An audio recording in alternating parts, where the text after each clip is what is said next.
Hello, YouTube. This is Ben Yessel. I earlier this week, Monday, in fact, my phone died, and so I had to go get a new phone, and I also got a new tablet, and dealing with that a little bit. There's some other things that I have to take care of that way with contract stuff. So it's a long story. So anyway, I had some thoughts for you guys.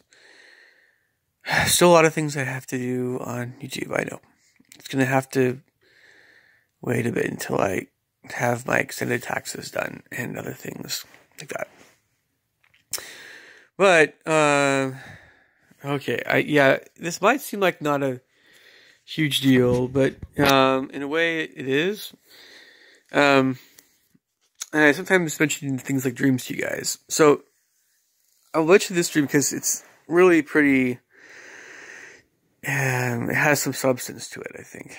And of course, it's always the end of the dreams that you remember the most. So, I kid you not, what I do when I travel to students' homes is often very, very stressful.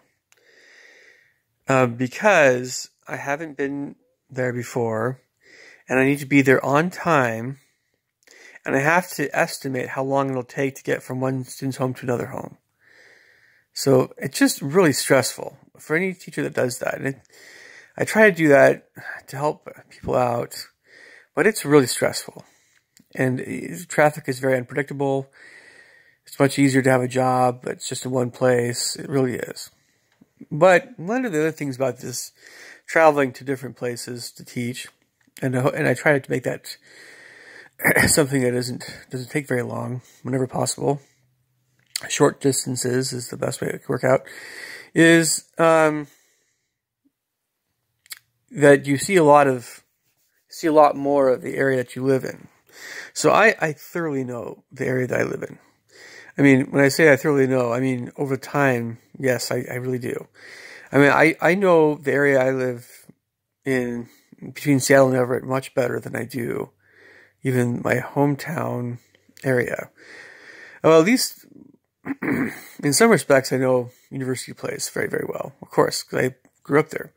But I'm talking about the entire county, Pierce County up to, I just didn't drive. There's a lot of places I've never driven very much, I realized, in Pierce County. It's quite the opposite in where I'm at now.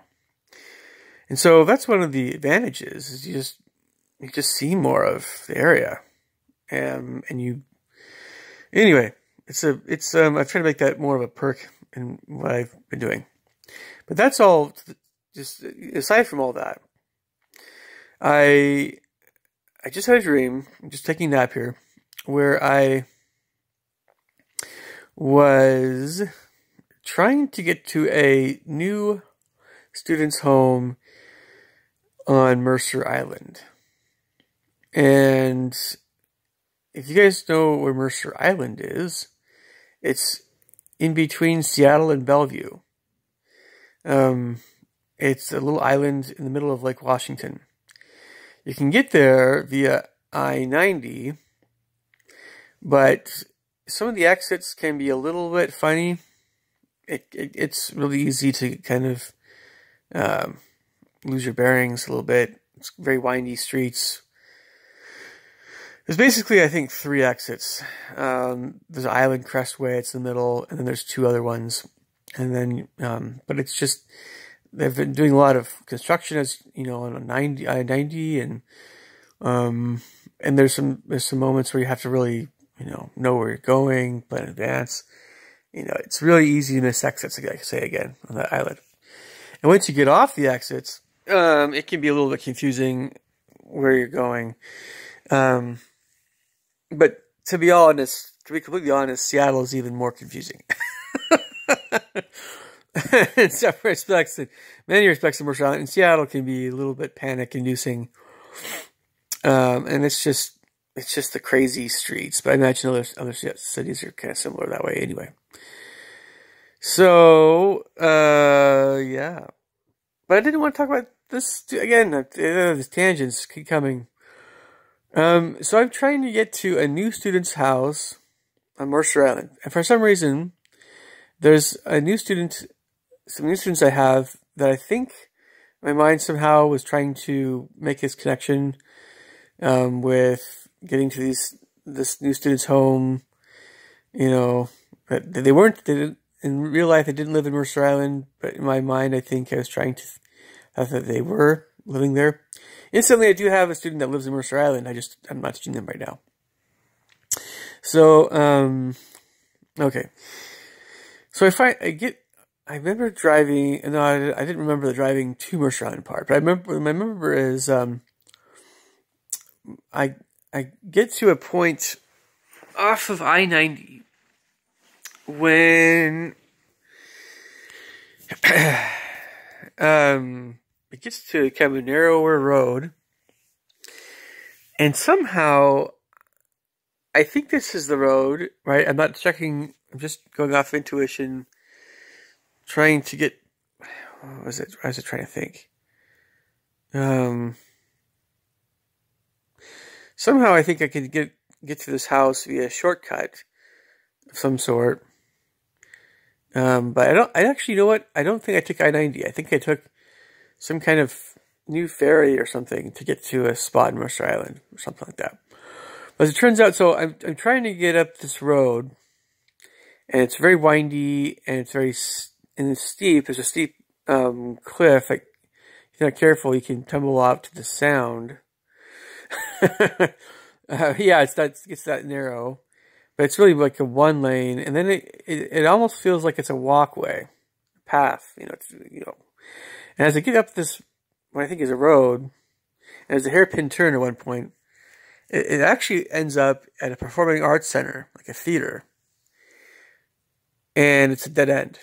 And so, so I mean, like, so I get here, I get up the steps, and I'm seeing all these high school to college age-ish, teens to 20-somethings, mostly crowd, some other folks, going up and down these steps a little bit.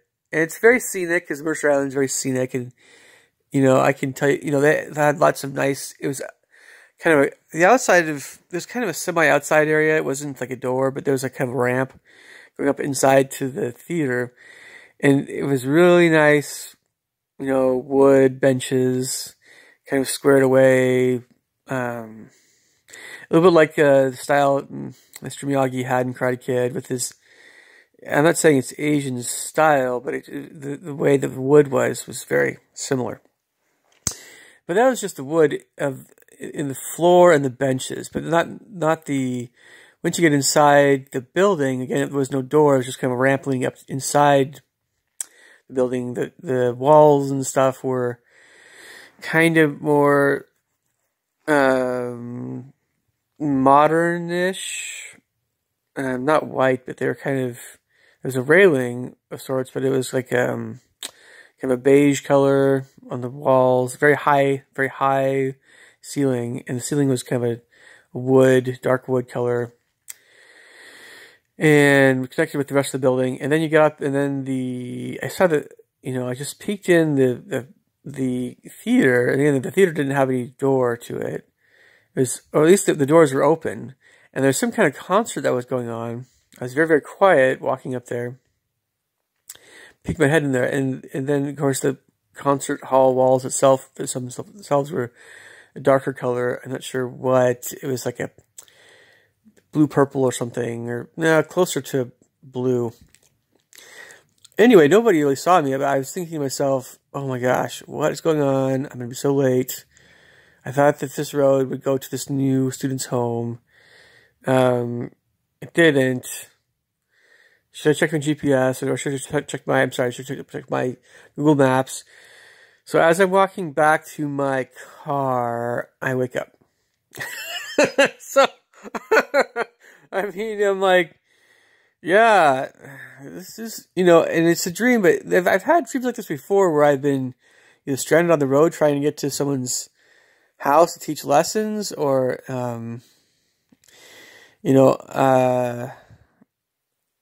just a lot of, I've had more than one dream like this before, and I think this is still a fairly sizable dimension to my life right now. There's still some stress involved with getting to a new student's home, working out how long it's going to take to get there.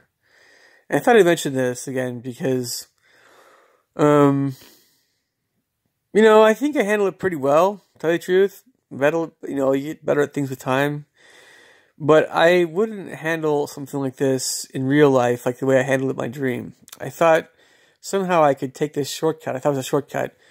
But, you should always check if streets connect with each other. As it is in Mercer Island, there probably are some pretty steep, I don't know about cliffs, but there are probably some very, very steep hills leading out to the Sound because it's a pretty narrow island. And honestly, I don't know of any other place to get access to Mercer Island unless it's I-90, so that probably wouldn't work anyway. So, not that I know of. So, I mean, it was just weird. But, it's kind of, Mercer Island's kind of artsy. I'll mention this too. It can be very scenic in some respects.